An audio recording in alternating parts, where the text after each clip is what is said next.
সুপ্রিয় শিক্ষার্থীবৃন্দ, আসসালামু আলাইকুম। তোমাদেরকে অনলাইন ক্লাসে স্বাগত। কেমন আছো তোমরা?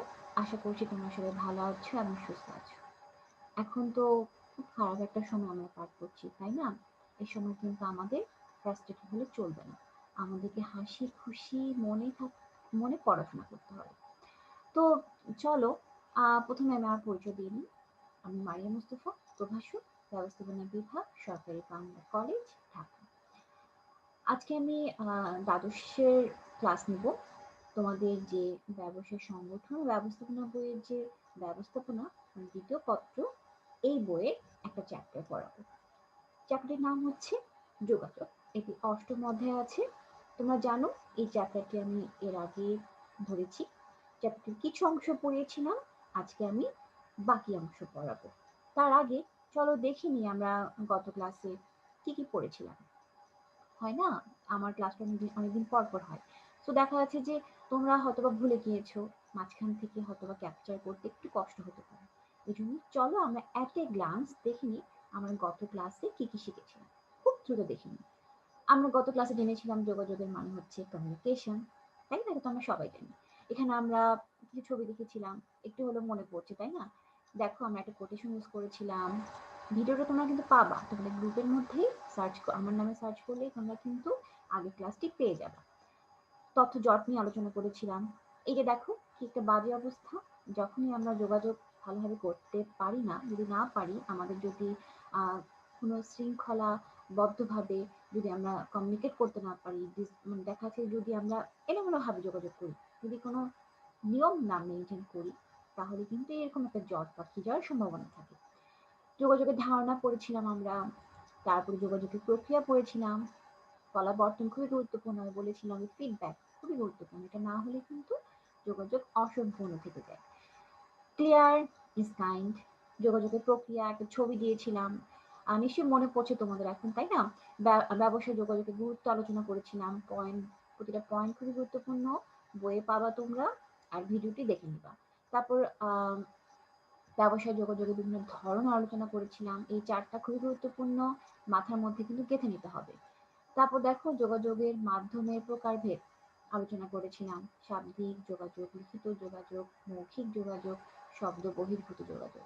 ব্যাপারগুলো কিন্তু খুবই ইজি, আমরা জানি এগুলো, তোমরা বইয়ে সবই পাবা, কিন্তু একটু ট্যাক্টফুলি পড়তে হবে, মানে হচ্ছে মনে রাখতে হবে, কোনো কিছু বাদ দেওয়া যাবে না।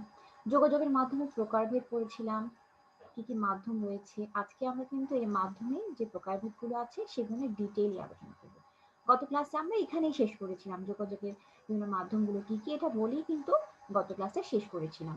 তারপর কিছু ছবি দিয়েছিলাম, দেখো হাত দিয়ে দেখাচ্ছে যে আমি খেলতে যাচ্ছি, আমার ফিনিশড কাজ, আমি হেল্প চাচ্ছি, আমি আরো কিছু চাচ্ছি, মোর হেল্প ফিনিশড, এই জিনিসগুলো কিন্তু আমরা হাত দিয়ে অঙ্কন করে প্রকাশ করতে পারি। দেখো যারা বোবা তারা কিন্তু এভাবেই কিন্তু কমিউনিকেট করে। তারা বোবা বলে যে তারা যে কমিউনিকেশন বন্ধ করে দিচ্ছে তা কিন্তু না, তাদেরও কিছু ওয়ে রয়েছে। দেখো এটাও কিন্তু একটা কমিউনিকেশন। তারপর ওয়ান ওয়ে একটা ছবি দেখো, এটা কি? লিখিত যোগাযোগ। হ্যাঁ, আজকে আমরা এই লিখিত যোগাযোগ নিয়ে আরো ডিটেইলি আলোচনা করব। গত ক্লাসে কিন্তু আমরা এখানে এসেই কিন্তু শেষ করেছিলাম, নলেজ ইজ পাওয়ার নিয়ে কিছু আলোচনা করেছিলাম। যাই হোক, আজকে আমরা গত ক্লাস আমরা এখানে শেষ করেছিলাম, ঠিক আছে? থ্যাংক ইউ দি। শুরু করা যাক আজকে আমরা দ্বিতীয় লেকচার, অষ্টম অধ্যায় যোগাযোগ। লিখিত যোগাযোগ বলতে কি বোঝায়? দেখো, লিখিতভাবে সংঘটিত যোগাযোগকে লিখিত যোগাযোগ বলা হয়। স্বাভাবিক ব্যাপার, আমরা জানি যে কমিউনিকেশনটা আমরা রিটেন ওয়েতে ইউজ করব, সেটা হচ্ছে রিটেন কমিউনিকেশন। দেখো একটা ছবি দেখো, ওয়ান ওয়ে।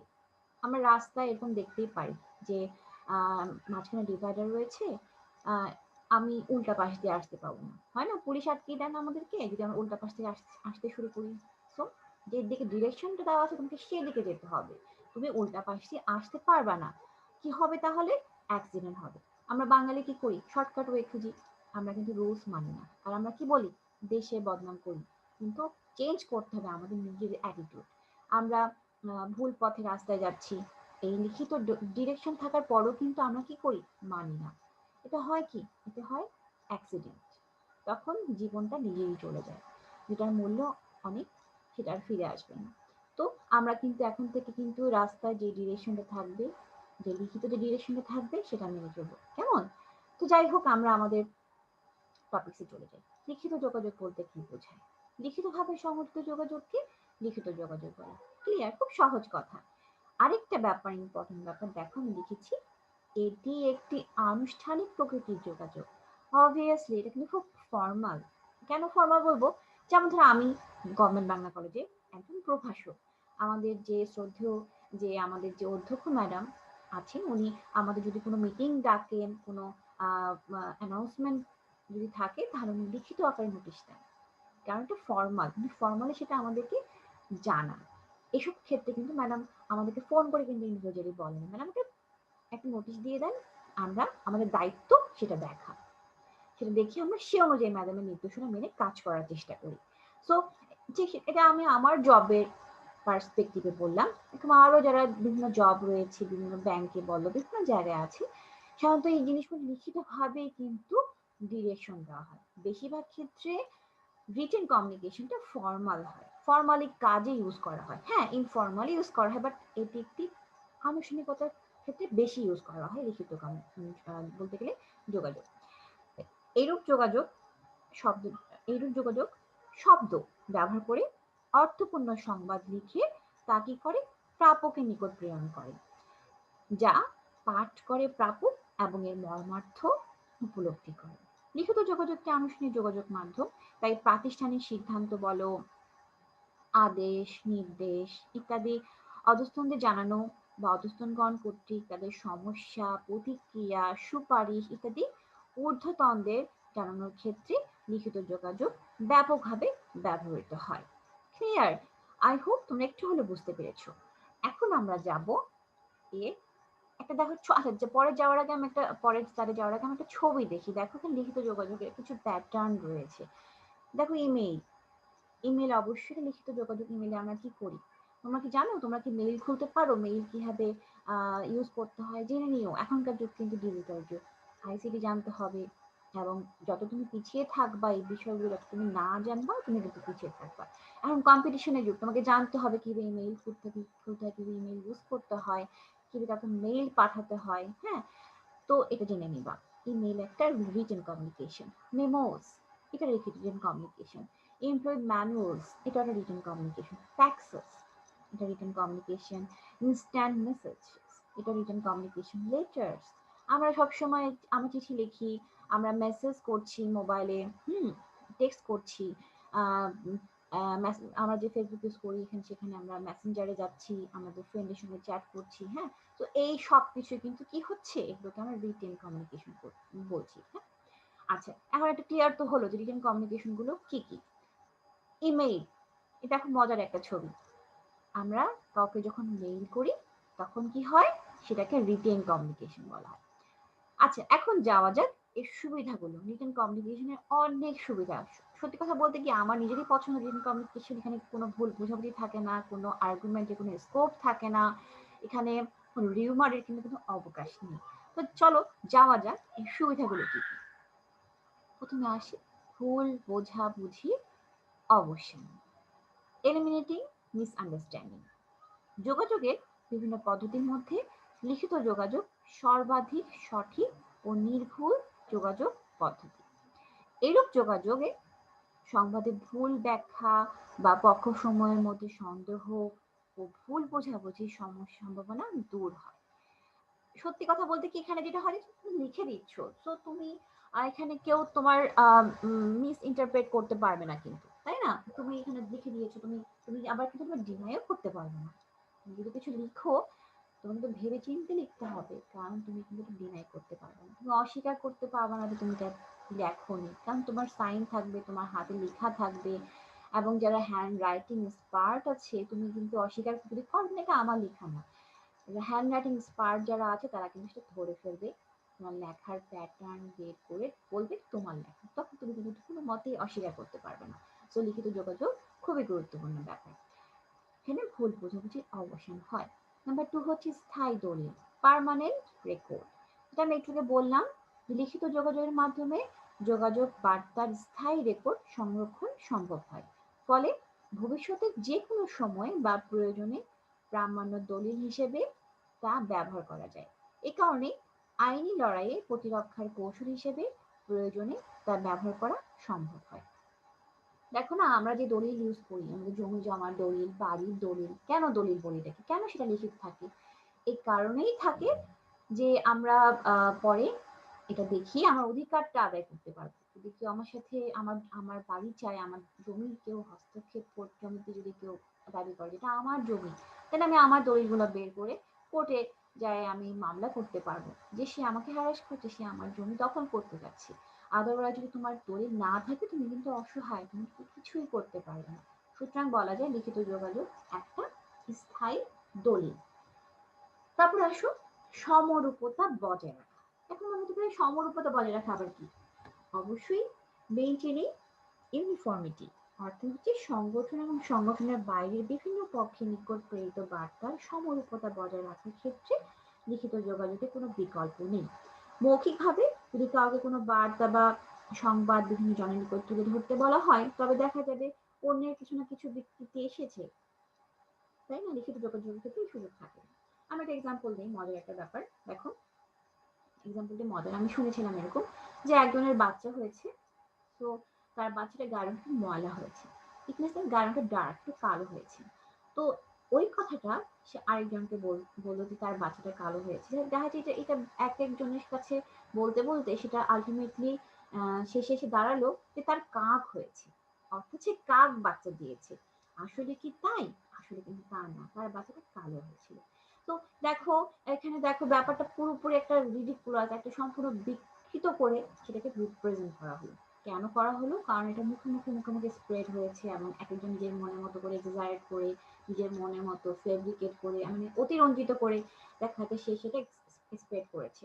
এবং আলটিমেটলি সেই কথাটা পুরো অন্য মিনিং হয়ে সেটা আলটিমেটলি একজনের কাছে পৌঁছালো। হ্যাঁ, তো এটাতে কি হয়, অনেক ভুল বোঝাবুঝি হয়, ব্যাপারটা যা থাকে তাকে সম্পূর্ণ উল্টাভাবে রিপ্রেজেন্ট করে, একটা স্কোপ থাকে। কিন্তু লিখিত যোগাযোগে সেটা হয় কি, সমরূপতা বলা যায়, কিন্তু ইউনিফর্মিটি থাকে, সেখানে চেঞ্জ করার কোনো অপশনই থাকে না।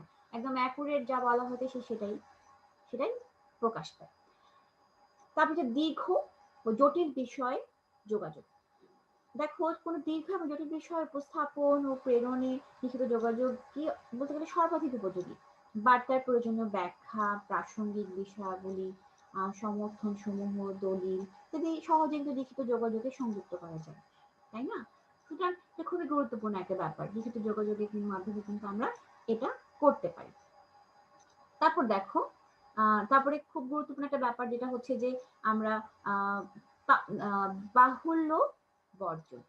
বাহুল্য বর্জন, বাহুল্য বর্জন বলতে দেখো, সাধারণত আমরা কি করি যে অতিরঞ্জিত করে, মানে এক্সাজারেশন যেটা যেটা বলে, যে এটা আমরা করে থাকি অনেক সময় কথা বলার সময়, তাই না? যে আমার হ্যান আছে, ত্যান আছে, আমি এটা করে এসেছি। অনেকে দেখবা যে স্বভাবে থাকে কিন্তু বাড়িয়ে বলা। এসব মানুষ কিন্তু বেশি দিন নিজেকে লুকিয়ে রাখতে পারে না। প্রথম প্রথম হয়তো বাড়িয়ে বলছে, মানুষ কিন্তু বিশ্বাস করছে। যখন দেখা যাচ্ছে যে সে যেটা বলছে সেটা ভুল বলছে, সেটা আসলে বাড়িয়ে বলছে, সেটা সেটা যখন আশেপাশে মানুষ বুঝে যায়, তখন কিন্তু তাকে আমরা ধরেই দিই, তাকে আমরা ওই লিস্টে রেখে দিই যে তার কোনো কথাই বিশ্বাস করা যাবে না।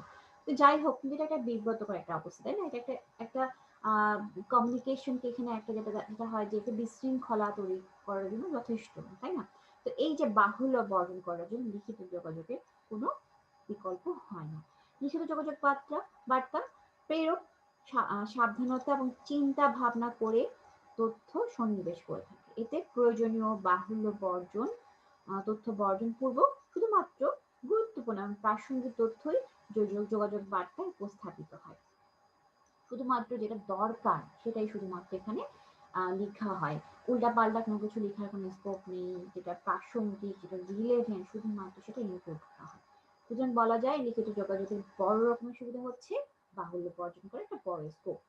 আচ্ছা, তারপর হচ্ছে 6 নাম্বার, তথ্যের ভুল ব্যাখ্যা রোধ, এলিমিনেটিং রং ইন্টারপ্রিটেশন। লিখিত বার্তা যোগাযোগ বার্তার ভুল ব্যাখ্যা রোধে রক্ষা কবচ হিসেবে কাজ করে। ফলে কেউ ইচ্ছা করলেই যোগাযোগ বার্তার ভুল ব্যাখ্যা করতে পারে না। এতে তথ্য আদান প্রদানে অহেতুক ভুল বোঝাবুঝি হ্রাস পায়। এটা খুবই গুরুত্বপূর্ণ লিখিত যোগাযোগের জন্য। লিখিত যোগাযোগের যদি সুবিধাগুলো বলা যায় যে সবচেয়ে গুরুত্বপূর্ণ কোনটা, আমার কাছে এটা পার্সোনালি মনে হয় যে তথ্যের ভুল ব্যাখ্যা রোধ করা যায়। বলতে গেলে। হ্যাঁ, এটা কারণে অনেক কিছু ইজি হয়ে যায়। এই জন্য কিন্তু দেখবে ফর্মালি শান্ত এই জিনিসগুলো লিখিত যোগাযোগের মাধ্যমে করা হয়ে থাকে। তারপর হচ্ছে অস্বীকৃতি রোধ। লিখিত যোগাযোগে বলতে গেলে যে বার্তা স্থায়ীভাবে সংগ্রহ করা হয়, তাই না? এবং এরূপ যোগাযোগে বার্তা গ্রহণ করে যোগাযোগ গ্রহীতা প্রাপ্তি স্বীকারপত্র প্রদান করে। ফলে বার্তা প্রেরক বা গ্রহীতা কেউই এরূপ যোগাযোগ বার্তাকে পরবর্তীতে অস্বীকার করতে পারে না। ইট মিনস আর তুমি চিঠি পাঠিয়েছো, তোমার চিঠি সে পাচ্ছে, সে চিঠি রিসিভ করেছে, সেই ডকুমেন্টটা সে তুমি পাচ্ছ। সো তুমি সে ডিনাই করতে পারবে না যে সে চিঠিটি পায়নি বা সে জানে না। এবং সে যদি পেয়ে থাকে সে একটা ফিডব্যাক দিবে। যদি চিঠিটা এমন হয় যে ফিডব্যাক নির্ভরের চিঠি হয়, আমি কোনো কোশ্চেন করেছি, সে কোশ্চেনের আনসার সে যে প্রাপক সে হয়তোবা সে দিবে, তুমি তখন ফিডব্যাকের আশায় থাকবা। এবং যদি ফিডব্যাক সে দেয় তাহলে বলতে গেলে সে সেই যোগাযোগটা একটা পারফেক্ট কমিউনিকেশনের পর্যায়ে চলে যাবে, পারফেক্ট কমিউনিকেশন বলা যাবে তাকে। এবং কমিউনিকেশনের যে ধাপগুলো রয়েছে সবগুলো বলতে গেলে সে পার করেছে। তারপর দেখো আহ সহজ প্রচার, ইজি সার্কুলেশন। লিখিত যোগাযোগ প্রতিষ্ঠানের পণ্য ও সেবার প্রচারে সহায়তা করে এবং কার্যকরভাবে রচিত প্রচারপত্র, প্রতিবেদন, মেমো, বিজ্ঞপ্তি থেকে সহজে তাদের লক্ষ্য বা উদ্দেশ্য সাধন করতে পারে। ফলে প্রতিষ্ঠানের কার্য সম্পাদন এবং লক্ষ্য অর্জন সহজতর হয় এবং প্রতিষ্ঠানের সুনাম বৃদ্ধি পায়। দেখো ঢাকায় যারা ঢাকায় কি হয়, ঢাকাতে আমরা রাস্তাঘাটে চলতে গেলে বিশাল বড় বড় সাইনবোর্ড দেখি, তাই না? এই লাক্স সাবানের অ্যাড বলো, এই পাউডার দুধের অ্যাড বলো, বা পোশাকের অ্যাড বলো, আড়ঙের বলো, হ্যাঁ, সেটা বিজ্ঞপ্তি। আমরা কিন্তু বড় বড় বিল বোর্ড দেখি মোবাইলের, হ্যাঁ, বিভিন্ন মোবাইল কোম্পানির বিল বোর্ড।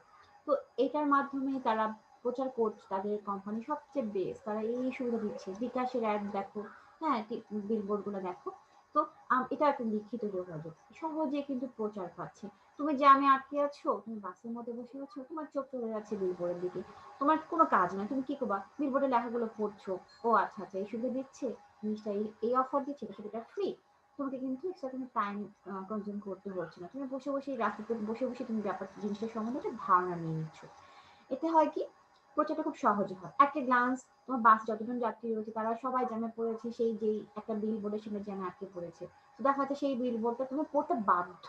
তুমি পড়তে না চাইলে তোমার একটা আকর্ষণীয় একটা মডেলের ছবি দিয়েছে, সো তুমি সে তাকাতে বাধ্য, তুমি পড়তে বাধ্য।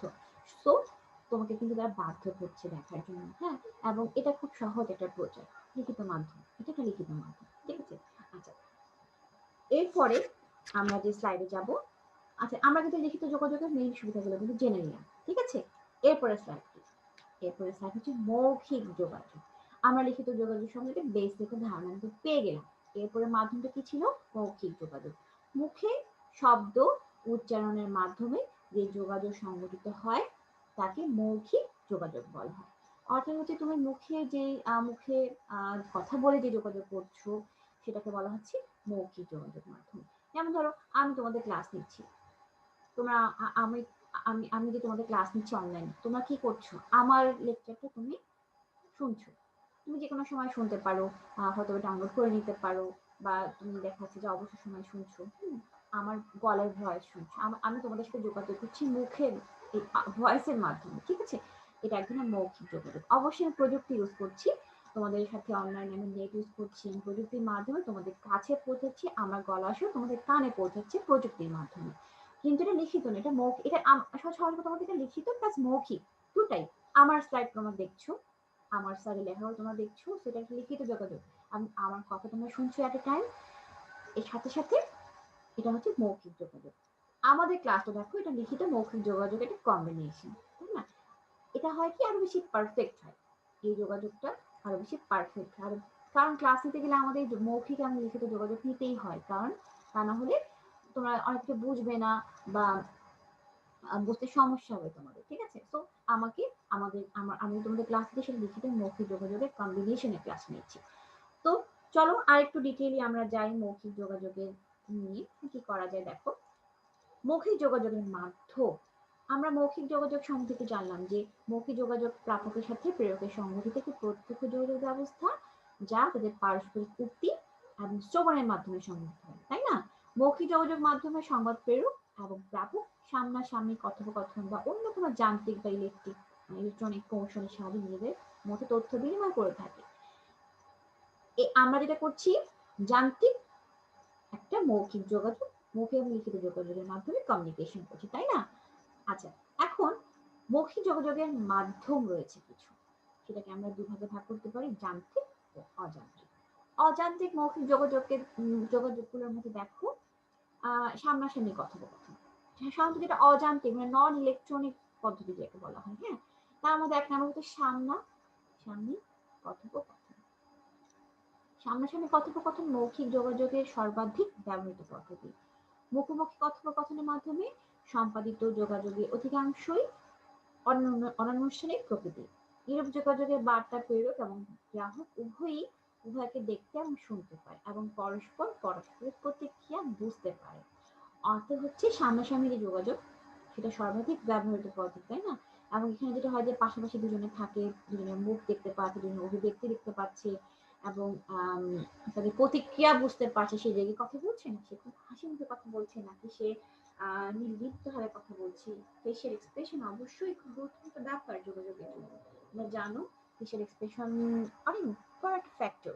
আমরা কি করি যে আমাদের মার সাথে যখন কথা বলি, কোনো কথা যদি আমাদের মা পছন্দ না করে, হয়তো গম্ভীর ভাবে সে আছে, আমাদের মা তুমি রাগ করেছো আমার কথা শুনে, কেমন করে বুঝলাম? মার এক্সপ্রেশন দেখে বুঝলাম মা গম্ভীর হয়ে আছে বা আমার কথাটা পছন্দ হলো না।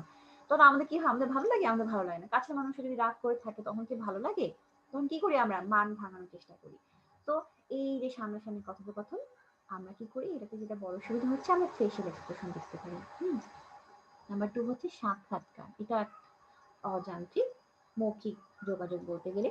সাক্ষাৎকার একটি আনুষ্ঠানিক যোগাযোগ পদ্ধতি যাতে কোনো সুনির্দিষ্ট বিষয়ের উপর সাক্ষাৎকারদাতার সাথে সাক্ষাৎকার গ্রহীতার কথোপকথন সংঘটিত হয়।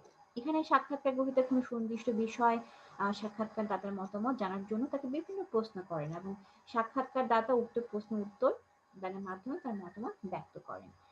বিভিন্ন দেখো না যে সাক্ষাৎকার বিভিন্ন প্রোগ্রাম গুলো হয়, হ্যাঁ, সেখানে সাক্ষাৎকার গ্রহণ করা হচ্ছে। আমরা যদি সেটা টিভির মাধ্যমে দেখি তাহলে বলতে হবে সেটা যান্ত্রিক মাধ্যমে আমি সাক্ষাৎকার গ্রহণ দেখছি, হ্যাঁ। এবং যারা ওখানে দেখাচ্ছে যে যারা সেই স্টুডিওতে যারা বসে থাকে, আহ, তারা সাক্ষাৎকার যারা সামনাসামনি দেখছে তারা কিন্তু সেটা অযান্ত্রিক ভাবেই দেখছে। এই দুভাবে রিপ্রেজেন্ট করা যায়, হ্যাঁ। এখানে আমরা অযান্ত্রিক কথার কথা বললাম। নাম্বার 3 হচ্ছে সভা, মিটিং। কোন স্থানে কিছু সংখ্যক মানুষ যখন কোনো সুনির্দিষ্ট বিষয়ে আলোচনার জন্য একত্রিত হয় তখন তাকে সভা বলে। সাধারণত সভায় সদস্য মানে সভ্যগণ একত্রে বসে কোনো পূর্ব নির্ধারিত বিষয়ে আলোচনা করে, ঐক্যমত্যের ভিত্তিতে সিদ্ধান্ত গ্রহণ করে।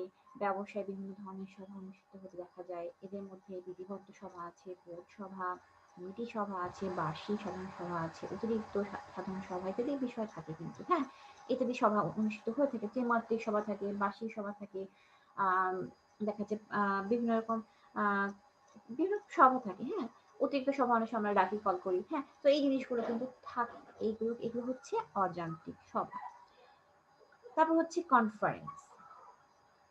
কনফারেন্স হচ্ছে মৌখিক যোগাযোগের আরেকটি অন্যতম পদ্ধতি হলো কনফারেন্স। সাধারণত কোনো বিষয়ে আগ্রহী বা বিশেষজ্ঞ ব্যক্তিবর্গকে ওই বিষয়ে আলোচনার জন্য কনফারেন্সে আহ্বান করা হয়। কনফারেন্সে মিলিত ব্যক্তিবর্গ কোনো বিশেষ বিষয়ে বিস্তারিতভাবে আলোচনা করে ওই বিষয়ে খুঁটিনাটি দিক সম্পর্কে অবগত হয়ে থাকে। এবং কনফারেন্সে বিভিন্ন প্রকারের হয়ে থাকে, যেমন ধরো যে প্রেস কনফারেন্স, ওয়ার্ক কনফারেন্স, রাজনৈতিক কনফারেন্স, মন্ত্রী পরিষদ কনফারেন্স ইত্যাদি। অর্থনীতির কোনো বিশেষজ্ঞ কোনো ব্যক্তি ধরো কোনো বিষয়ে স্পেশালিস্ট, তারা তাদের ওই জ্ঞানটা দিকে ছড়িয়ে দেওয়ার জন্য তারা যদি কোনো আলোচনা করতে চায়, তাদেরকে তখন কি হয়, তাদেরকে আহ্বান করা হয় এবং তারা সেই কনফারেন্সে তারা সেই বিশেষ বিষয় নিয়ে বিস্তারিত আলোচনা করে এবং ওই বিষয় সম্বন্ধে কোনো প্রশ্ন থাকে, দেখা যাচ্ছে সেখানে তারা যারা থাকে অডিয়েন্স তারা কোশ্চেন করে, তারা সেই খুঁটিনাটি দিক সম্বন্ধে প্রশ্ন করে এবং তারা সেই বিষয়ে ধারণা লাভ করে। এবং এই কনফারেন্সগুলো বিভিন্ন রকম হয়ে থাকে। প্রেস কনফারেন্স কথা বললাম আমি, যেটা বলে যে দেখো না সাংবাদিকরা কোশ্চেন করে, আমাদের মাননীয় প্রধানমন্ত্রী যখন কোনো প্রেস কনফারেন্স করেন তখন কি হয় ম্যাডাম, তখন কি হয় প্রধানমন্ত্রীকে অনেক কোশ্চেন করা হয়, খুব সুন্দরভাবে সবকিছু আনসার দিয়ে দেয়, হ্যাঁ। তো এটাকে বলা হচ্ছে কনফারেন্স। তারপর হচ্ছে নাম্বার 5, ভাষণ বা আলোচনা, লেকচার থেকে বলা হয়। প্রশিক্ষণ এবং শিক্ষামূলক কর্মসূচিতে ভাষণ একটি কার্যকরী মৌখিক যোগাযোগ পদ্ধতি হিসেবে বিবেচিত হয়। এই পদ্ধতির মাধ্যমে শিক্ষার্থী এবং প্রশিক্ষণার্থীদের সাথে কার্যকরভাবে যোগাযোগ সম্পর্ক স্থাপন করা হয়। যেমন ধরো আমি কি করছি? ভাষণ দিচ্ছি তোমাদেরকে, লেকচার দিচ্ছি, হ্যাঁ? আলোচনা করছি কোনো একটা টপিক নিয়ে, তাই না? আলোচনা। তোমাদের সাথে আমি আলোচনা করছি কি মৌখিক যোগাযোগ নিয়ে, যোগাযোগ চ্যাপ্টার নিয়ে। সো এটা একটা মৌখিক যোগাযোগ। নাম্বার 6 হচ্ছে মঞ্চ বক্তৃতা। ডায়াস স্পিচ যাকে বলা হয়। অনেক সময় কোনো বিষয়ে সাধারণ মানুষ বা সদস্যদের জানানো এবং তাদের সমর্থন আদায়ের লক্ষ্যে রাজনৈতিক বা ধর্মীয় নেতা বা ব্যবসায়ী নেতৃবৃন্দ মঞ্চ বক্তৃতার আয়োজন করে।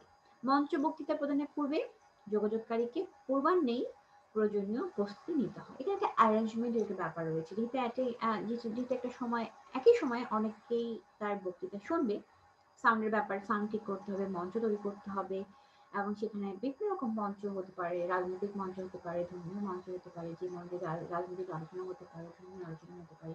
তো এই যে এটাকে বলা হচ্ছে মঞ্চ বক্তৃতা, এবং আমাদের বাঙালি আমরা ভালোই এই বক্তৃতা দিতে পারি, তাই না? আমরা মাইক ফেলে কি করি, আমরা সবাই ছাড়তে চাই, আমরা বক্তৃতা দিয়ে যাই, কথা আর ফুরান না, তাই না? অডিয়েন্স বিরক্ত হোক আর না হোক, যাই হোক, এটা একটা মৌখিক যোগাযোগ এবং সেটা যান্ত্রিক। আচ্ছা, তারপর হচ্ছে দলীয় কর্মসূচি। মৌখিক আলোচনা, অনুভূতি, ভালোবাসা, অভিনন্দন ইত্যাদি বিনিময়ের লক্ষ্যে বিভিন্ন ধরনের দলীয় অনুষ্ঠানের আয়োজন করা হয়। এই জাতীয় দলীয় অনুষ্ঠানের মধ্যে চা চক্র, দিবা ও নৈশভোজ সভা, পুনর্মিলনী ইত্যাদি অনুষ্ঠানগুলি উল্লেখযোগ্য। এখানে হচ্ছে যে পার্টি, আমরা না পার্টি করছে, তো এখানে যেটা হয় যে আহ অনুষ্ঠানের মতো, এটা একটা পার্টি। এখানে দেখা হয় যে বিভিন্ন রকম দলীয় একটা গ্যাদারিং হয়, এখানে চা চক্র থাকে, চা খাওয়ার আয়োজন থাকে, ভোজ থাকে, নৈশভোজ হতে পারে বা দিবা ভোজ হতে পারে, বা দেখা যায় বিভিন্ন পুনর্মিলন অনুষ্ঠান হয় যেগুলো, হ্যাঁ, সেগুলো বলতে গেলে দলীয় কর্মসূচির মধ্যে পড়া হয়। যেমন তোমরা তোমাদের যে ব্যাচ, তোমাদের ব্যাচের যারা স্টুডেন্ট, তোমরা আজ থেকে 5 বছর পর যদি মনে করো যে তোমরা একটা একটা গ্যাদারিং করবে, একটা পুনর্মিলনী করবে তোমাদের, হ্যাঁ, তোমরা করতে পারো। তোমাদের তখন কি হবে, তোমাদের দলে কিন্তু তোমাদের ব্যাচের ছাড়া কিন্তু আর কেউ সেখানে ইনক্লুডেড না, তোমরা তোমাদের দল নিয়ে সেই গ্যাদারিংটা করবা। এটাকে বলা হচ্ছে দলীয় কর্মসূচি। সেখানে তোমরা যে যোগাযোগ করবা, সামনাসামনি যে কথা বলবা, তোমাদের চা খাবা, তোমরা যে আড্ডা মারবা, তোমরা যে নৈশভোজ বা দিবাভোজ করবা, সেটাও এই মৌখিক যোগাযোগের মাধ্যমেই করবা, তাই না? তো এই হলো মৌখিক যোগাযোগের মেইন যে মাধ্যমগুলো বা পদ্ধতিগুলো, এগুলোই, হ্যাঁ। তো তারপরে দেখো আমরা যান্ত্রিক মৌখিক যোগাযোগ পদ্ধতি নিয়ে একটু আলোচনা করি। কেমন? এখানে যান্ত্রিক যোগাযোগ পদ্ধতি, এই সবগুলো পদ্ধতির সাথে তোমরা খুব ভালোভাবে পরিচিত এবং প্রতিনিয়তই তোমরা দেখা যাচ্ছে যে এগুলো ইউজ করছো, এবং এটার জন্য ওটাকে পড়তে হবে না, তোমরা নিজেরাই এটা নিয়ে আরো বেশি জানো, আমাদের চেয়ে আরো বেশি জানো। প্রথমে আসি আসি দূরলাপনী, অর্থাৎ টেলিফোন। টেলিফোন বলো বা মোবাইল বলো, এখন তো ল্যান্ডফোনের ইউজটা কম, আমরা কি করি, মোবাইল ফোন ইউজ করছি। তো এখানে যেটা হয় যে মৌখিক যোগাযোগ কি হয়, মৌখিক যোগাযোগের ক্ষেত্রে তথ্য, সংবাদ, ধারণা, মতামত ইত্যাদি দুই বা ততোধিক পক্ষের মাঝে বিনিময়ের লক্ষ্যে বিভিন্ন ধরনের যান্ত্রিক ও ইলেকট্রনিক প্রযুক্তি উদ্ভাবন করেছে। ব্যাপক ব্যবহৃত যান্ত্রিক বা ইলেকট্রনিক মৌখিক যোগাযোগ কৌশলের মধ্যে যেগুলো যেগুলো সেগুলো হচ্ছে, আমি সেগুলোই তুলে ধরেছি। তো এখানে দেখো প্রথমে দূরলাপনী, টেলিফোন। দূরলাপনী বা টেলিফোন মৌখিক যোগাযোগ সম্পাদনের সর্বাপেক্ষা প্রাচীন এবং বহুল ব্যবহৃত একটি যান্ত্রিক কৌশল। বর্তমানে আমরা টেলিফোন ছাড়া সভ্য জীবনের কথা চিন্তাই করতে পারি না। পূর্বে স্থায়ী সংযোগ বিশিষ্ট টেলিফোন ব্যবহৃত হলেও সাম্প্রতিককালে আমরা মোবাইল ফোনের মাধ্যমে সর্বাধিক সংখ্যক মৌখিক যোগাযোগ সম্পাদন করছি। দেখো, আমরা কি করে মোবাইল ছাড়া আমরা আমাদের লাইফ চিন্তা করতে পারি? তোমরা তো মনে হয় আরো বেশি পারো না। এই যে লকডাউন, এই যে এখন যে আমরা সবাই ঘরে বসে আছি, এখন কি হচ্ছে, সবার বাসায় আমরা দেখছি ওয়াইফাই ইউজ করছে। তোমরা যতটা না ক্লাসের জন্য ওয়াইফাই কানেকশন নিয়েছো বাবা মার কাছ থেকে, আমার তো মনে হয় না যে ক্লাসের জন্য বেশি, না আরো ফেসবুক ইউজ করার জন্য মনে হয়, এমনি গেম টেম খেলার জন্য মনে হয় বেশি এই ওয়াইফাইটা তোমরা ইউজ করো। করোনায় কাজটা, পড়াশোনায় মন দাও, কারণ এগুলো করার অনেক সময় পাবা সামনে, কিন্তু এখন যে ইম্পর্টেন্ট যে সময়টা পার করছো এটাকে তুমি আর পাবা না। সুতরাং নেট, আমি বলবো যে গুগল এমন একটা জিনিস, তুমি এটাকে মিস ইউজ করতে পারো, এবং এটাকে খুব ইউজফুলি তুমি ইউজ করতে পারো। তোমার তুমি বলতে গেলে জ্ঞানের একটা দুয়ার খুলে দেওয়া গুগল।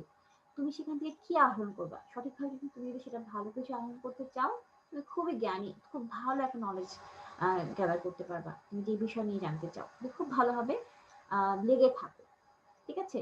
এবং তোমাদের পড়াশোনা রিলেটেড, এডুকেশন রিলেটেড ইউটিউব বলো বা দেখা যাচ্ছে যে গুগলে তুমি অনেক কিছু যদি তুমি চাও, অনেক কিছু নলেজ গ্যাদার করতে পারো। It depends on you. তুমি কিভাবে সেটা ইউজ করতে চাচ্ছ সেটা। যেহেতু তোমাদের সবারই নেট কানেকশন আছে বাসায়, তো দেখা যাচ্ছে যে চেষ্টা করবা পড়াশোনার মধ্যেই বেশিরভাগ সময় এই পড়াশোনার কাজেই ব্যয় করার জন্য নেটটাকে। ঠিক আছে? যাই হোক, দূরালাপনি যেটা বলছিলাম মোবাইল ফোন। এইটা হচ্ছে যান্ত্রিক মৌখিক যোগাযোগ পদ্ধতির বড় একটা মাধ্যম এখন আমাদের। আমাদের মোবাইল ফোন ছাড়া আমি কল্পনা করতে পারি না, তাই না? দেখা যায় একবেলা ভাত না খেয়ে থাকতে পারছি, কিন্তু মোবাইল ফোন ছাড়া ও নো ওয়ে। তোমাদের এখন যে অবস্থা, তাই না? আচ্ছা, তারপর আসে বেতার বা রেডিও। বেতার বা রেডিও মৌখিক যোগাযোগের একটি যান্ত্রিক মাধ্যম। ভৌগোলিকভাবে বিস্তৃত ব্যাপক জনগোষ্ঠীকে জানানোর লক্ষ্যে রেডিওর মাধ্যমে সংবাদ প্রেরণ করা হয়। অবশ্য রেডিও একমুখী যোগাযোগ মাধ্যম। ব্যবসায় প্রতিষ্ঠান সমূহ সাধারণত তাদের পণ্যের বিজ্ঞাপন বা কোনো গুরুত্বপূর্ণ তথ্য জনসাধারণের জন্য মধ্যে প্রচারের লক্ষ্যে রেডিও ব্যবহার করে। দেখো, আমরা কি করছি? আমরা এফএম রেডিও শুনছি, তাই না? তারপর দেখো বিবিসি, হয় বিবিসি নিউজটা তোমরা শোনো, অবশ্যই শোনার চেষ্টা করবে। সারা ওয়ার্ল্ডের একটা একটা গ্লান্স, যেটা বাংলা বিবিসি যে নিউজটা হয় রেডিওতে, আহ, তোমার খুব দ্রুত একটা সারা ওয়ার্ল্ডে কি হচ্ছে একটা মোটামুটি একটা ধারণা নিয়ে নিতে পারবে। ঠিক আছে? তো এই নিউজটা শোনার চেষ্টা করবে। রেডিও বেতার এটা হচ্ছে একমুখী যোগাযোগ। অবশ্যই এটা মৌখিক যোগাযোগ মাধ্যম।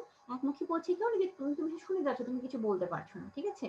যেমন ধরো আমার ক্লাসটা কিন্তু বলতে গেলে একমুখী মৌখিক যোগাযোগ মাধ্যম, তাই না? যদি দেখা যাচ্ছে যে আমি ক্লাস নিতাম সেটা কি হতো? অযান্ত্রিক, সামনাসামনি অযান্ত্রিক মৌখিক যোগাযোগ মাধ্যম হতো সেটা। ঠিক আছে? এবং সে দ্বিমুখী হতো। আচ্ছা, যাই হোক, আমরা ৩ নাম্বার পয়েন্টে যাই। টেলিভিশন বা দূরদর্শন। টেলিভিশনও গণমানুষের নিকট মৌখিক বার্তা পৌঁছানোর একটি কার্যকরী যান্ত্রিক কৌশল। টেলিভিশনের সাহায্যে বিভিন্ন প্রান্তে অবস্থানরত গণমানুষের নিকট সচিত্র মৌখিক বার্তা পৌঁছানো হয়। তাই এটি ব্যবসায়, সামাজিক এবং রাষ্ট্রীয় বিভিন্ন পর্যায়ে অত্যন্ত কার্যকরী যোগাযোগ মাধ্যম হিসেবে নিজের স্থান দখল করে নিয়েছে। টিভি। টিভি ছাড়াও আমরা কিন্তু কল্পনা করতে পারি না, বাসায় সময় কাটছে না, তাই না? এখন এখন আমরা যেহেতু ঘরে বন্দি, আমাদের কি করে সময় কাটাতে হবে? আমরা টিভি দেখছি, মুভি দেখছি। কি করছি? আমরা নেটফ্লিক্সে মুভি দেখছি, বিভিন্ন মুভি ডাউনলোড করে দেখছি। আমাদের সময়টা খুব ভালো কাটছে এজন্য, তাই না? খবর দেখছি এবং সবচেয়ে বড় যেটা সুবিধা সেটা হচ্ছে আমরা সচিত্র প্রতিবেদন দেখছি। আমরা রেডিওতে কি হয়? শুধু শুনি। কিন্তু টিভিতে কি হয়? দেখি আমরা। সুতরাং এটা আরো বেশি অ্যাট্রাকটিভ। এবং এতে কি হয়? শুধুমাত্র যে আমরা মুভি দেখছি বা খবর শুনছি তা না, একটু ব্যবসা বাণিজ্যের ক্ষেত্রে টিভি খুব বড় অবদান রাখছে। বিভিন্ন বিজ্ঞাপন প্রচার করছে, সামাজিক সচেতনতামূলক বিভিন্ন আহ কথা প্রচার করছে। যেমন ধরো যে করোনা, কোভিড-19, আমাদের কি করতে হবে? আমাদের বেশি বেশি হাত ধুতে হবে। যখন তোমাদের মনে হবে যে ও আচ্ছা, আমি মনে হয় একটু ভুল কিছু ধরে ফেলেছি, আমি হয়তো বাজারের ব্যাপার ধরে ফেলেছি, আমি হয়তো বা দরজার হ্যান্ডেল ধরেছি, সেটা মেবি ডিসইনফেক্ট করা হয়নি। তো সঙ্গে সঙ্গে আমি কি করব? আমরা হাতটা ধুবো। আমরা প্রথমে দরজাটা ডিসইনফেক্ট করবো হ্যান্ডেল, তারপর হাত ধুবো। এবং বাজার থেকে আসার পরে বাজারের ব্যাগ যতবারই নাড়বো ততবারই আমরা কি করব? হাত ধুবো। এই যে জিনিসগুলো আমরা এগুলো সচেতনতামূলক বিষয়গুলো কিন্তু আমরা টিভির মাধ্যমে কিন্তু জানছি। আচ্ছা, তারপর হচ্ছে ৪ নাম্বার, ভিডিও কনফারেন্সিং। এখন দেখো, এখন যেহেতু কোভিড-19 এর যুগ, এখন কিন্তু আমরা এই ভিডিও কনফারেন্সটা বেশি হচ্ছে। আমাদের মিটিং গুলো এই ভিডিও কনফারেন্সিং এর মাধ্যমে হচ্ছে। আমরা ক্লাস নিচ্ছি জুমের মাধ্যমে, আমরা ক্লাস নিচ্ছি অনলাইনের মাধ্যমে, তাই না? দেখো, আহ, ভৌগোলিকভাবে বিভিন্ন স্থানে বিভিন্ন ব্যক্তি বা দলের মধ্যে তথ্য বিনিময়ের একটি অত্যাধুনিক যান্ত্রিক পদ্ধতি হলো কি? Video conferencing. এই পদ্ধতিতে ভৌগোলিকভাবে বিভিন্ন স্থানে অবস্থানরত ব্যক্তিগণ ইলেকট্রনিক উচ্চ প্রযুক্তির যন্ত্রপাতি সজ্জিত পৃথক কক্ষে বসে একে অন্যের ভিডিওর সাথে দেখতে পারে এবং শুনতে পারে। যদিও এটি একটি ব্যয়বহুল পদ্ধতি, তথাপি বহুজাতিক কোম্পানি সমূহ পৃথিবীর বিভিন্ন স্থানে স্থাপিত তাদের অধীনস্থ প্রতিষ্ঠানসমূহের সাথে এই পদ্ধতির সাহায্যে যোগাযোগ এবং আলোচনায় মিলিত হচ্ছে। দেখো, এই ভিডিও কনফারেন্সিং এর মাধ্যমে কি করছে আমাদের আহ প্রধানমন্ত্রী বিভিন্ন রকম দেখাচ্ছে যে বিভিন্ন রকম বিভিন্ন রকম মিটিং করছে। তারপর দেখা যাচ্ছে জাতিসংঘের সঙ্গে যোগাযোগ করছে, বিভিন্ন রকম মতামত প্রকাশ করছে। তাছাড়া বিভিন্ন ব্যবসায়িক বিভিন্ন কর্মকাণ্ড, যেটা মাল্টিনেশনাল কোম্পানিগুলো রয়েছে, তারা তাদের মিটিং গুলো ডিল করছে, বিভিন্ন জিনিস উদ্বোধন করছে এই ভিডিও কনফারেন্সিং এর মাধ্যমে। এই হলো যান্ত্রিক মৌখিক যোগাযোগ পদ্ধতি। মেইন যে 4টা পয়েন্ট, এগুলো কিন্তু আমরা যান্ত্রিক মৌখিক যোগাযোগের মাধ্যমে ইউজ করছি। হ্যাঁ, আচ্ছা, তারপর আসি মৌখিক যোগাযোগের সুবিধা। আমরা তো লিখিত যোগাযোগে অনেক সুবিধা দিলাম, অনেক গুণকৃত করলাম, তাই না? যে হচ্ছে যে লিখিত যোগাযোগ চেঞ্জ করা যায় না, এটা একদম অকাট্য, এটা তুমি মিথ্যা প্রমাণিত করতে পারবা না। হ্যাঁ, কিন্তু মৌখিক যোগাযোগের সুবিধাগুলো কি কি জেনে নিই। এরও কিছু সুবিধা রয়েছে। প্রথমে আসে সময়ের সাশ্রয়, সবচেয়ে খুব গুরুত্বপূর্ণ মৌখিক যোগাযোগের জন্য সময় সাশ্রয়। যতই তুমি লিখিত যোগাযোগের গুণকীর্তন করো না কেন, সেখানে কিন্তু অনেক সময় সাপেক্ষ লিখিত যোগাযোগ, কিন্তু মৌখিক যোগাযোগ কি হয়, এই সময় বাঁচিয়ে দেয়। মৌখিক যোগাযোগের মাধ্যমে দ্রুত সংবাদ প্রেরণ করা যায়। যে পরিস্থিতিতে দ্রুত ব্যবস্থা গ্রহণ করা দরকার, সেখানে মৌখিক যোগাযোগের মাধ্যমে সংবাদ প্রেরণ বাঞ্ছনীয়। এই পদ্ধতিতে দ্রুত তথ্য বিনিময় করা ও ব্যাখ্যা দেওয়া যায়, বিধায় দ্রুত কার্য সম্পাদনও কিন্তু সম্পন্ন হয়। একদম যাকে বলে প্রম্পট, প্রম্পটলি যদি কোনো কাজ করতে চাও, প্রম্পটলি যদি কোনো ডিরেকশন দিতে চাও, খুব দ্রুত। তারপর ধরো যে একজন রোগী, একজন পেশেন্ট খুব অসুস্থ, তুমি ডাক্তার দেখালাম, ডাক্তার যদি বলে যে না, একে এখনই এই ইনজেকশনটা দিতে হবে, আমি প্রেসক্রিপশনে লিখবো, দেন সেটা আরেক পর ডাক্তারের কাছে যাবে, তারপর সেই ডাক্তার যদি মনে করে দেন দেন দেন ইনজেকশন দেওয়া হবে, তাহলে কি হবে, অনেক সময় চলে যাবে, তাই না? যেখানে দেখা যায় দ্রুত পেশেন্ট অসুস্থ, সেখানে ওখানে মানে ভাগ্য থাকলে, যদি খুব তোমার লাক ফেভার করে, তুমি সেখানে খুব বড় ডাক্তার থাকে, যদি বলে না এখন এই ইনজেকশনটা এখন দিতে হবে, নো ওয়ে, কোনো ডিলে করা যাবে না, সঙ্গে সাথে তুমি ইনজেকশনটা পুশ করে দিলাম, তো কি হয়, সময় সাশ্রয় হলো, এবং এই যে ডিরেকশনটা দেওয়া হলো যে মৌখিক ভাবে, সাথে সাথেই সেটার কারণে রোগীর প্রাণটা কিন্তু বেঁচে গেল। সো সময়ের সাশ্রয়টা খুব বড় একটা বেনিফিট এই মৌখিক যোগাযোগের ক্ষেত্রে। নাম্বার 2 হচ্ছে ব্যয় হ্রাস। সামনাসামনি কথোপকথনের মাধ্যমে সম্পাদিত মৌখিক যোগাযোগের ফলে প্রতিষ্ঠানের যোগাযোগ বিষয়ক ব্যয় হ্রাস পায়। এক্ষেত্রে খাতা, কলম, কাগজ ক্রয় বাবদ কোনো প্রকার অর্থ ব্যয় প্রয়োজন পড়ে না। আমরা লিখিত যোগাযোগে কি দরকার, আমাদের ভালো খাতা দরকার, ভালো কলম দরকার, কোনো সময় আমাদের অফসেট পেপার দরকার, কোনো সময় দেখা যাচ্ছে যে আমাদের প্রিন্ট করতে হয়, প্রিন্টারে প্রিন্ট করতে হয়। এখন তোমার খুব জরুরি একটা ডকুমেন্ট প্রিন্ট করতে হবে, তোমার হাতের কাছে প্রিন্টার নেই, তোমার কি করতে হবে, বাজারে যেয়ে প্রিন্ট করতে হবে। আবার প্রিন্টিং এর খরচও বেশি। একটা প্রিন্টারে কোনো একটা কাগজ প্রিন্ট করতে গেলে দেখা যাচ্ছে তোমার প্রতি পেজে একটা কস্ট ব্যয় করতে হবে, ভালো একটা কস্ট পড়ে যাবে। হ্যাঁ, সো এখানে একটা বড় রকমের অসুবিধা বলতে গেলে লিখিত যোগাযোগের ক্ষেত্রে। এবং লিখিত যোগাযোগের ভুলগুলো, বানান ঠিক করতে হবে তোমাকে। হ্যাঁ, তোমাকে সবকিছু খুব ফর্মালি, খুব সুন্দর করে রিপ্রেজেন্ট করতে হবে। সো কি হয়, খরচ একটা ব্যাপার আছে, যেটা হচ্ছে সবচেয়ে ব্যাপার, খরচ এটা হয়েই যায় তোমার। হ্যাঁ, এইটা মৌখিক যোগাযোগের ক্ষেত্রে কিন্তু এটা স্কোপ নেই, তোমাকে এই খাতা, কলম, কাগজ কিনতে হবে না, তোমার এখানে ব্যয়টা হ্রাস পায়। নাম্বার 3, প্ররোচিতকরণ। কর্মীদের প্ররোচিতকরণ, প্রণোদনা প্রদান এবং নিয়ন্ত্রণে মৌখিক যোগাযোগ একটি শক্তিশালী হাতিয়ার।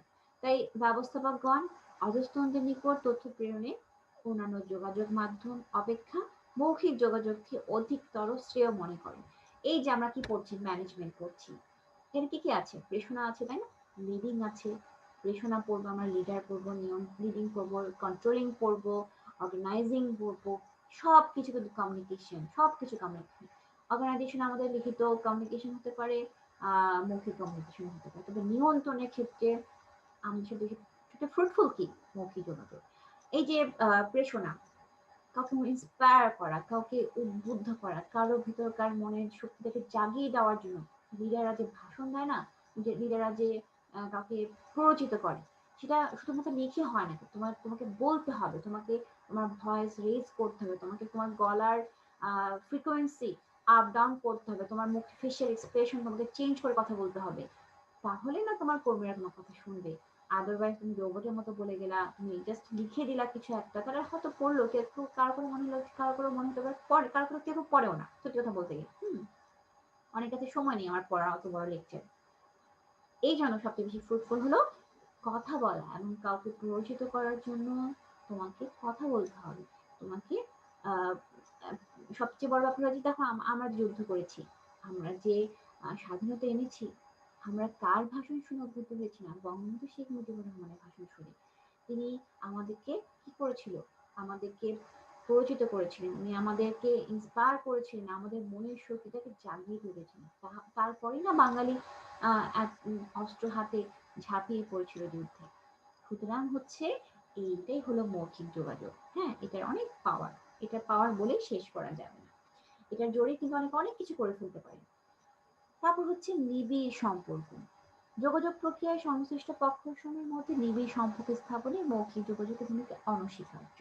এরূপ যোগাযোগের মাধ্যমে পক্ষসমূহ তাদের মধ্যকার অনুভূতি, ধারণা, ঘটনা এবং উপলব্ধি কার্যকরভাবে পরস্পরের মধ্যে বিনিময় করতে পারে। ফলে যোগাযোগ সংশ্লিষ্ট পক্ষসমূহের মধ্যে মধুর সম্পর্ক স্থাপিত হয়। সবার সাথে তুমি যদি কথা না বলো, তোমার যদি অনুভূতি প্রকাশ না করো, তোমার যদি আহ আহ তোমার সাথে যদি কোনো ঘটনা ঘটে যায় সেটা না বলো, তাহলে তুমি কিভাবে কারো ক্লোজ হবা? তোমার যদি কারো সাথে সম্পর্কে ভালো রাখতে হয়, তুমি কি করতে হবে? তার সাথে মিশতে হবে। লিখিত মাধ্যমে কি মিশে কি হয়? সবকিছু হয় না, তোমাকে সে কথা বলতে হবে, তোমাকে সময় দিতে হবে, তাহলে একটা ভালো সম্পর্ক হবে। সুতরাং মৌখিক যোগাযোগের বড় সুবিধা হচ্ছে নিবিড় সম্পর্ক তৈরি করার একটা স্কোপ। নাম্বার 5, তাৎক্ষণিক ফলাবর্তন। অবশ্যই বলতে গেলে ইমিডিয়েট ফিডব্যাক যাকে বলা হয়। মৌখিক যোগাযোগের মাধ্যমে বার্তা প্রাপক অতি দ্রুত প্রাপ্ত সংবাদের বিষয় তার প্রতিক্রিয়া বা প্রত্যুত্তর বার্তা প্রেরকের নিকট পৌঁছতে পারে। ফলে বার্তা প্রেরক পরিপূর্ণ সংবাদ গ্রহণের নিমিত্তে আরো প্রয়োজনীয় সংবাদ প্রাপককে জানাতে পারে। অর্থ হচ্ছে যে এখানে যেটা হয় যে আহ আহ বার্তা প্রাপক অতি দ্রুত কিন্তু যে সংবাদটা পায় তার প্রতিক্রিয়া কিন্তু বা তার প্রত্যুত্তর কিন্তু প্রেরকের নিকট পৌঁছাতে পারে। ফলে কি হয়? বার্তা প্রেরক পরিপূর্ণ সংবাদ যে পায়, তার প্রেক্ষিতে যেটা হচ্ছে প্রয়োজনীয় সংবাদ প্রাপককে জানাতে পারে। হ্যাঁ, সো এইটা বলতে গেলে প্রম্পটলি একটা ঘটনা, প্রম্পটলি সেটা ইনসিডেন্স হয়ে যায়। ঠিক আছে। নাম্বার 5, নাম্বার হচ্ছে 6, অধস্তনদের কার্য মূল্যায়ন। অ্যাপ্রিজাল অফ সাবঅর্ডিনেটস অ্যাকশন। মৌখিক সংবাদ বিনিময়ের মাধ্যমে ঊর্ধ্বতন নির্বাহী দ্রুত অধস্তনদের কার্য মূল্যায়ন করতে পারে এবং প্রেরিত সংবাদের বিষয়ে অধস্তনদের প্রতিক্রিয়া জানতে পারে। ফলে সংগঠনে ঊর্ধ্বতন এবং অধস্তন দ্বন্দ্ব ও ভুল বোঝাবুঝি হ্রাস পায়। অর্থ হচ্ছে এখানে যেটা যেটা হয় যে তুমি তোমার অধস্তনদের কাজ মূল্যায়ন করতে পারছো, এবং অধস্তনরা যদি কোনো প্রতিক্রিয়া দেখায়, তাদের যদি কোনো সে থাকে, কিছু বলার যদি থাকে, তারা সেটা খুব দ্রুতই কিন্তু প্রতিক্রিয়া জানাতে পারে, এবং এটা যদি তাকে কোনো চেইন অফ কমান্ড মেনটেন করতে হয় না। হ্যাঁ, সো এখানে কি হয়, একটা ভুল বোঝাবুঝিকে যে স্কোপ থেকে সেটা আর থাকে না। খুব সুন্দরভাবে সমস্যার সমাধান হয়ে যায়। নাম্বার 7 হচ্ছে প্রণোদনা দান, অর্থাৎ প্রোভাইডিং মোটিভেশন। যেটা আমি একটু বললাম যে মৌখিক যোগাযোগে কি হয়, ঊর্ধ্বতন এবং অধস্তনদের মধ্যে একটা প্রত্যক্ষ যোগাযোগ সম্পর্কের সৃষ্টি হয়।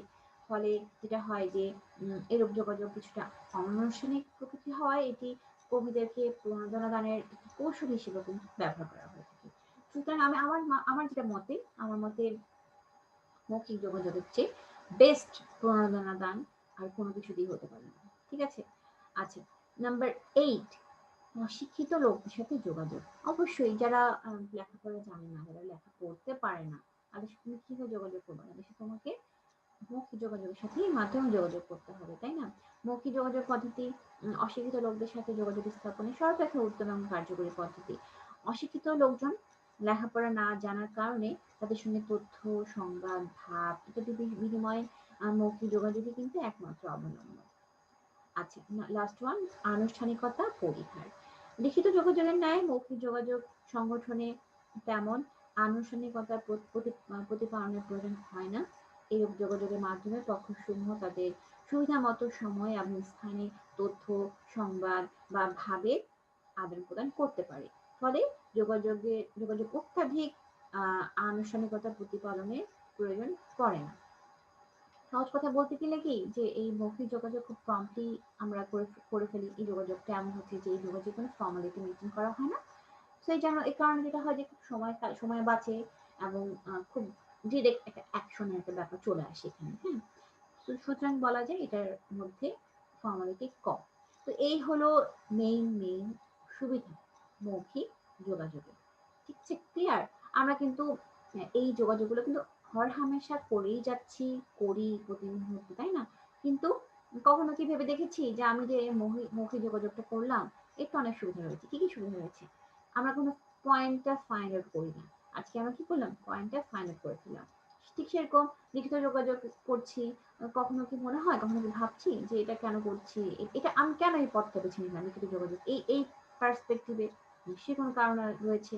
অবশ্যই তুমি কারণ থাকার কারণেই কিন্তু তুমি হচ্ছে যে সেই পথটা বেছে নিয়েছো লিখিত যোগাযোগের জন্য। লিখিত যোগাযোগের মাধ্যম হিসেবে। তো যাই হোক, আমরা বেছেই কিন্তু যেটার জন্য যেটা দরকার সেটাই কিন্তু করি, এবং সেটাই করা উচিত। সেটাই বুদ্ধিমানের কাজ, এবং সেটা হচ্ছে স্মার্টনেস। তোমার যোগাযোগটা কোন কোন পদ্ধতিতে করলে তুমি বেশি লাভবান হবা, তোমাকে কিন্তু সেই পদ্ধতি অবলম্বন করতে হবে। কোনো কোনো ক্ষেত্রে মৌখিক যোগাযোগ মেনটেন করতে হবে, কোনো কোনো ক্ষেত্রে সেখানে লিখিত যোগাযোগটাই হচ্ছে বেস্ট। আচ্ছা, এর পরের স্লাইডে যোগাযোগের কার্যাবলী। আমাদের চ্যাপ্টারের নাম কি? যোগাযোগ। যোগাযোগ নিয়ে আমরা অনেক আলোচনা করলাম। এর কিছু কিছু মেইন যে কাজগুলো রয়েছে সেটা আমরা একটু পয়েন্ট আউট করি। কেমন? আর কেন পয়েন্ট আউট করবো? কারণ তোমরা জানো তোমাদের সৃজনশীল পদ্ধতিতে কোশ্চেন হয়, তোমাদের এমসিকিউ কোত্থেকে কখন কি দিয়ে বসবে তোমরা নিজেরাও জানো না। এটা বললে কিন্তু হবে না, নিজেরাও জানি না, জানতে হবে। এখন তুমি না পড়লে কিভাবে জানবে? তো পড়তে হবে, পড়ে না জানবে তুমি। এই জন্য কোনো বইয়ের কোনো পয়েন্ট কখনো বাদ দেবে না। বারবার বলছি, ইম্পর্টেন্ট কোশ্চেন গুলো বেশি বেশি পড়বেন, বাট যেগুলো আনইম্পর্টেন্ট, যেটা একটু কম ইম্পর্টেন্ট, সত্যি কথা বলতে কি কম ইম্পর্টেন্ট কোনো কিছুই না, সবকিছু পড়তে হবে। এবং যেটা একটু মনে হবে যে কম ইম্পর্টেন্ট, তোমার যদি মনে হয় যে পরীক্ষার সালে কম এসছে, তারপরেও কিন্তু সেটা বাদ দেওয়া যাবে না, তোমাকে তারপরে সেই পয়েন্টটা মাথায় রাখতে হবে, সেই জিনিসটা সম্বন্ধে বেসিক একটা ধারণা রাখতে হবে। বেসিক বেসিক বলে আমরা চিল্লাই না, বেসিকটা কিন্তু এমনি এমনি আসে না, বেসিক কিন্তু পড়ে আনতে হবে। একটা ছাত্র যত বেশি পড়বে, তার বেসিক তত বেশি স্ট্রং হবে। এখন যে যুগ, এখানে শুধু চোখ বন্ধ করে পড়লে হবে না, চোখ খোলা রাখে পড়তে হবে, কান খোলা রাখে পড়তে হবে, এবং চারিদিকে কি হচ্ছে সবকিছু মাথায় রেখে পড়তে হবে, দেন তোমার বেসিক তাহলে স্ট্রং হবে। আচ্ছা, আমরা আসি আমাদের পরে যোগাযোগের কার্যাবলী। ঠিক আছে, যোগাযোগ সুনির্দিষ্ট উদ্দেশ্য কেন্দ্রিক মানবীয় কার্যক্রমে একটি গুরুত্বপূর্ণ অংশ। নির্দিষ্ট উদ্দেশ্যাবলী অর্জনের লক্ষ্যে যোগাযোগ বিভিন্ন কার্য সম্পাদন করে থাকে। তার মধ্যে থেকে প্রথমে হচ্ছে অবহিতকরণ, অবভিয়াসলি ইনফর্মিং, যাকে বলা হয়। যোগাযোগের প্রাথমিক কাজই হলো অন্যদেরকে কোনো তথ্য বা সংবাদ জানানো। বাচনীয় বা অবাচনীয় যে কোনো পদ্ধতিতে এরূপ সংবাদ জানানো যায়। বাচনিক যোগাযোগ লিখিত বা মৌখিক যে কোনো প্রকারের হতে পারে। অন্যদিকে শব্দ বহির্ভূত যোগাযোগ শারীরিক ভাষা, অঙ্গভঙ্গি, ইশারা ইত্যাদির মাধ্যমে সংযুক্ত হতে পারে। অর্থাৎ হচ্ছে তোমাকে এনি হাউ যোগাযোগ মাধ্যমকে জানাতে হবে, তোমাকে ইনফর্ম করতে হবে, এটা যোগাযোগের মেইন কাজ। নাম্বার 2 হচ্ছে প্ররোচিত করা, এটা হচ্ছে পারসুইডিং। অর্থ হচ্ছে যোগাযোগের আরো একটি গুরুত্বপূর্ণ কাজ হলো অন্যকে প্ররোচিত করা। ব্যবস্থাপকগণ কর্মীদেরকে কর্মীদেরকে নির্ধারিত পন্থায় কাজ করতে প্ররোচিত করেন। কর্মীরাও তাদের ধারণা ও মতামত গ্রহণে ব্যবস্থাপকগণকে প্ররোচিত করার চেষ্টা চলে। বিজ্ঞাপন প্রচার বলো, চিঠিপত্র ইত্যাদি বিভিন্ন প্রকার যোগাযোগের মাধ্যমে প্রাতিষ্ঠানিক বাহ্যিক বিভিন্ন স্বার্থ সংশ্লিষ্ট পক্ষকেও প্ররোচিত করে থাকে। অর্থাৎ হচ্ছে তুমি যেটা বললাম না আমি একটু আগে, যে মানুষকে মোটিভেশন করা, মোটিভেট করা, তাকে প্রণোদনা, যাকে বলা যে প্রণোদনা দান করা, এবং নিবিড় সম্পর্ক স্থাপন করা, সবকিছু কিন্তু এই জন্য যোগাযোগের মাধ্যমে করে থাকি। সুতরাং এটা খুব বড় একটা কাজ যোগাযোগের। নাম্বার 3 হচ্ছে ভুল বোঝাবুঝি অবসান। এই পয়েন্টটা নিয়ে আমি আরো বেশি আলোচনা করব না, কারণ আমি অনেক এতক্ষণ ধরে এগুলো নিয়ে আলোচনা করে আসছি যে যোগাযোগ আমাদের কি করে, ভুল বোঝাবুঝি অবসান করার ক্ষেত্রে সাহায্য করে। নাম্বার 5 হচ্ছে সিদ্ধান্ত গ্রহণের সহায়তা। সিদ্ধান্ত গ্রহণ ব্যবস্থাপনার গুরুত্বপূর্ণ মৌলিক কাজ। এইরূপ সিদ্ধান্ত গ্রহণে পর্যাপ্ত তথ্য উপাত্তের প্রয়োজন হয়। যোগাযোগ অন্যতম কাজই হলো যোগাযোগের সিদ্ধান্ত গ্রহণে ব্যবস্থাপকগণকে বিভিন্ন তথ্যপত্র সরবরাহ করা, এবং এতে ব্যবস্থাপকগণ সার্বিক সিদ্ধান্ত গ্রহণে সমর্থক হয়ে থাকে। নাম্বার 6 হচ্ছে শ্রম ব্যবস্থাপনা সম্পর্কে উন্নয়ন। সাংগঠনিক লক্ষ্যার্জনে উত্তম শ্রম ব্যবস্থাপনা সম্পর্কের উপস্থিতি একান্ত অপরিহার্য। যোগাযোগের মাধ্যমে প্রতিষ্ঠানস্থ কর্মী, শ্রমিক ও ব্যবস্থাপকগণ নিজেদের মধ্যে বিভিন্ন বিষয়ে খোলামেলা আলাপ আলোচনা চালাতে পারে। এতে তাদের মধ্যকার অবিশ্বাস এবং সন্দেহ দূরীভূত হয় এবং উত্তম শ্রম ব্যবস্থাপনা সম্পর্ক প্রতিষ্ঠিত হয়। সবচেয়ে গুরুত্বপূর্ণ ব্যাপার হচ্ছে ব্যবস্থাপনা কি উত্তম শ্রম ব্যবস্থা, অর্থাৎ লেবার ম্যানেজমেন্ট যে রিলেশন থাকে এটা অবশ্যই উত্তম হতে হবে এবং এটা এই যোগাযোগের মাধ্যমে কিন্তু হয়ে থাকে। নাম্বার 7 হচ্ছে কর্মসূচির বাস্তবায়ন। আহ উম, কর্মসূচি বাস্তবায়ন অর্থ হচ্ছে যে বিভিন্ন রকম কর্মসূচি বাস্তবায়নের জন্য এই যোগাযোগ আমাদের হেল্প করে থাকে। নাম্বার হচ্ছে নাম্বার 7 হচ্ছে বাহ্যিক পক্ষসমূহের সাথে সম্পর্ক।